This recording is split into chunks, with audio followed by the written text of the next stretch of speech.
Have you ever heard anyone say, well, just change your thoughts? I'm going to explain why that might not be as easy as it sounds.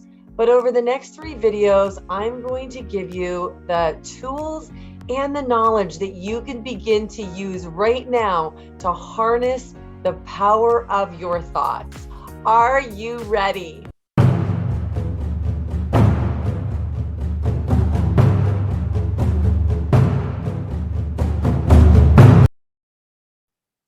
Have you ever tried to change something?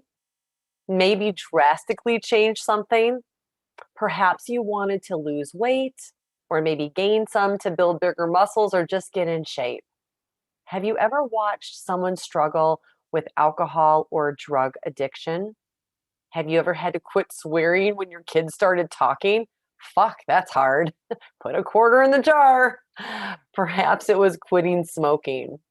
Back in the day, everyone smoked everywhere. And when I was 14, my little sister and I, who was 3 years younger than me, traveled hours on a train to visit our grandparents for a few weeks. Now, this was back in the time when you could actually smoke on the train, and our train car was filled with smoke. We covered our mouth and our nose by pulling our shirt up like that. And we sat in there like that for 2 hours. And eventually, an attendant came by and she informed us that we were in the smoking car.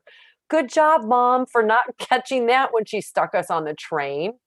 The attendant moved us to a non smoking car, but the damage was done. I was forever sensitive to cigarette smoke.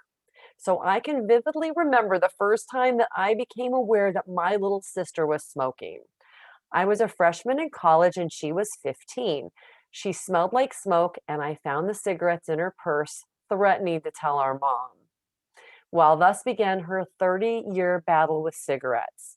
She tried hypnosis at 18, which didn't work. Then she got pregnant and quit for 2.5 years cold turkey, which is actually amazing since there's only a 6% success rate. But a divorce and weight gain caused her to start again. And when she was 34, Pfizer introduced a smoking cessation drug called Chantix. And I happened to work for Pfizer at the time, and I was on the launch team. So when you're a smoker, your brain becomes overwhelmed by nicotine. So in response, your brain grows 2 times the acetylcholine neuroreceptors than you had as a non-smoker. So the nicotine can then land there and mimic the acetylcholine. And as the nicotine lands on the receptors, dopamine is released and you feel good and you relax and your stress level goes down. And now you are addicted to nicotine. Your brain solution actually makes it harder for you to quit smoking, making nicotine as addictive as heroin and cocaine.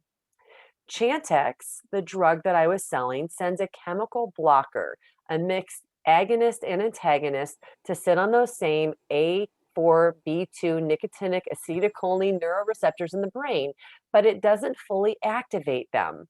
At first, it activates them 80%, still releasing most of the dopamine. Then you increase the dose and it reduces the activation to 60%, and so on. And so your body doesn't have the withdrawals from nicotine the way that it would if it quit cold turkey. And you still get the dopamine endorphin rush, but just in smaller and smaller amounts until you could successfully quit smoking. It had a much higher success rate than cold turkey at 44%. And I know a lot of people who quit smoking using it, including my sister. She quit smoking for a year with Chantix, but then she started smoking again when she dated a smoker. And at the age of 36, when she had been smoking now for 21 years, she needed a kidney and pancreas transplant. And the transplant doctor told her that she had to quit smoking if she wanted those organs. And they would actually be testing her hair for proof. So she tried a natural remedy and was able to quit for another 2.5 years. Eventually, stress got the best of her and she started smoking again. Finally, when she was 45, she was told her heart had irreparable damage and she was going to need to quit smoking immediately. And eventually, she actually had to have open heart surgery. And it was finally enough for her to quit again after 30 years.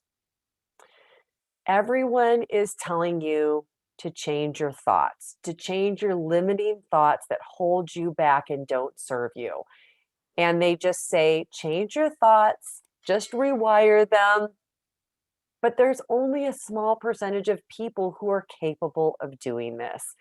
They succeed and their life changes.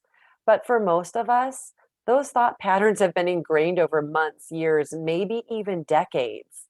Your brain rewards you by feeding you chemicals like dopamine, oxytocin, serotonin, and endorphins when you revisit the thought patterns that rule your life. And when you try to make changes to those thought patterns, changing those thoughts becomes physically uncomfortable for your body. So you just eventually go back to your old thought patterns and your body rewards you. And then you start to tell yourself, well, you can't change. Like, I'm just like my mom, or this person left me and they caused me to feel this way about myself, or it's just the way it is. But what if there was a better way to start changing your thoughts than to just try to do it cold turkey? Did you do your homework? Back in module 1, video 4, I did not pick my parents. I asked you to begin to notice your self-talk track that you play in your mind over and over again. And I asked you to write those thoughts down in a journal or in a note on your phone. I would like you to pause right now and go find your notes. And if you didn't have a chance to observe them, take a day or two to do that and then come back right here to this video. What if we treated our thoughts the way my sister used Chantix to quit smoking, where we didn't completely change them cold turkey? But how could we even do that? I have a method that works with the same premise that my sister's method that finally worked to get her to change. She wasn't successful quitting cold turkey or quitting even with the prospect of new organs. It was ultimately the threat of her heart not working anymore and the support of her boyfriend urging her to quit that finally caused her to stop smoking. Knowledge is the first step. Knowledge is power, and when you know more, you can empower yourself. Guess what? You are already there. You've been watching all of these modules throughout this course, where each step has been designed to empower you more and more with new information to help you understand the why behind your thoughts. You didn't even know that we were doing this. So that now you can begin to let them go little by little. Ultimately, you are already changing your thoughts that were keeping you stuck. We began module 1 where we talked about the life contract you wrote for yourself. We talked about how you picked your parents, and now you know the truth. You know that you chose the exacting circumstances in your life to give you the best chance to accomplish the lessons that you wanted to learn while you were here. And now you understand that you were never a victim.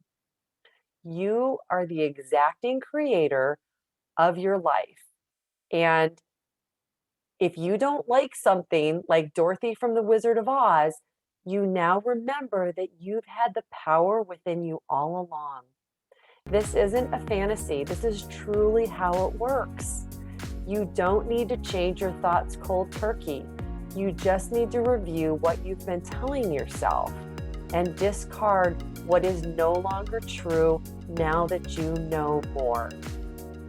Discard what no longer serves you. Now you're going to have a better chance at success.